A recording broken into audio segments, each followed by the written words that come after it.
I'm having a hard time because I haven't slept in 2 weeks.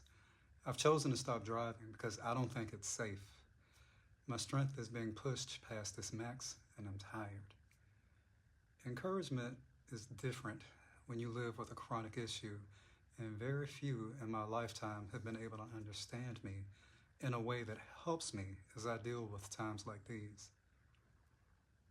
That's when we start talking about issues of relief. If you were doing burpees and you've already done 10, and someone walks by as you slow down by 11 or 12 and called you weak, you would catch feelings because all the work you've been doing, is being disregarded. I always isolate in times like this because I'm often dehumanized because the perception is that I'm somehow weak or that I'm not doing enough to help myself. And for some reason, people love vocalizing it. I've always been an accepting man. The only thing I'm concerned with when I meet someone is their character and humanity. I love watching people have the ability to live and thrive in their full and honest being. It's so confusing because that same humanity isn't often afforded to me by others. I've been told I'm going to hell so many times since coming out bipolar. I'm numb to it now. I've had people who used to know me cross streets to avoid me and literally hide in stores as if I don't see them making a whole effort to discriminate.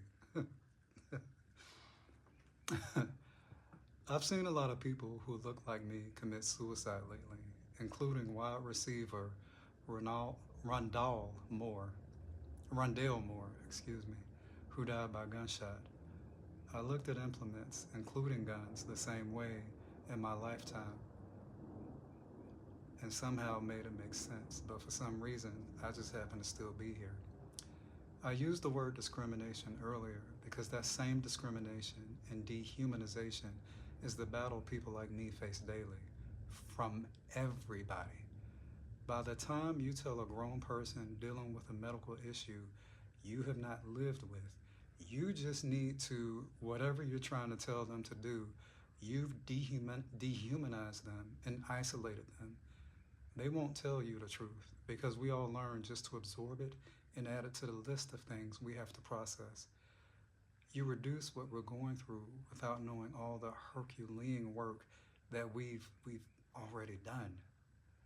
There are so few safe spaces to tell the truth about situations and honestly live that depressed people, including me, often think about ultimate relief. I'm a man who was sexually assaulted several times as a child and teen, and I grew up watching those involved be cared for, protected, while I was made to hold a dark truth that even now is hard to process.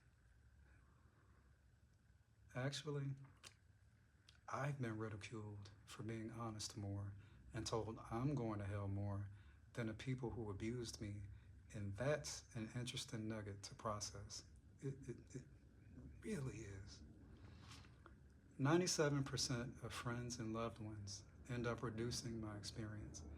I know they aren't trying to, but it's amazing to listen to and help solve everybody's problems. But as soon as they can tell that I'm manic, or I'm depressed, or that I'm having a problem, they literally say the words, "I can't deal with you right now," and either hang up the phone or walk away.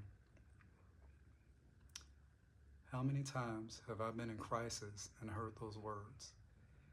If they don't think they can deal with what I'm going through, how does one think I'm dealing with it myself in crisis? I've never thought to say that to someone, but I've heard it so many times said to me. That one, I never grew numb to. I just learned to isolate and protect my peace. My trust in people is lessened every time, It grew my distrust in being cared for, that all I know to do now is isolate. You're treated differently when you're honest about mental health. You just are. And when you're honest about sex abuse, and that's just is what it is. Most people consider it a weakness. It's not, but who respects anybody they perceive as weak? I'm strong enough to not have slept in 2 weeks and not do illicit drugs. I'm strong enough to not have slept in 2 weeks and not drink. I'm strong enough to not have slept in 2 weeks and still fight these intense thoughts of suicide in my head that are so seductive. You don't know what that feels like. Very few would tell me you're doing good. I'm proud of you for making it. Do you need anything? Lee Thompson Young, who was an actor, was a brilliant brother. He started off playing the famous Jet Jackson and ended up taking his life in 2013. Excuse me. It breaks my heart because as black men, we don't get safe spaces to open up, to be honest, to save lives. Me, I don't give a fuck about who thinks what about me. I just don't. I openly talk about suicide and bipolar disorder because of the fact so many of us are dying, not because we are weak, not because we aren't trying, but because at the end of the day, there are so few places to open up and not be judged, and not be ridiculed, and not be told you're weak or ungodly or whatever all this rhetoric is. As long as there is breath in my body, I'm going to tell the truth. I'm not wearing a mask to make anyone comfortable. And I'll do all I can to help others know that you are not alone. And black women, I know you deal with the same things, and I proudly stand with you. I do want to say this. Anyone in any community who deals with mental health issues that could lead to suicide, please know you are not alone. As I deal with these thoughts now, I can't tell you what the answers are, but I can definitely say we are not weak. No matter what anyone says, your strength is just being pushed to its limit, and you need a safe form of relief. My prayer for all of us is that we find safe relief greater than the literal pain that we feel. In the spaces where you can't, please just know to take it moment by moment. Just 2 weeks ago, I could close my eyes.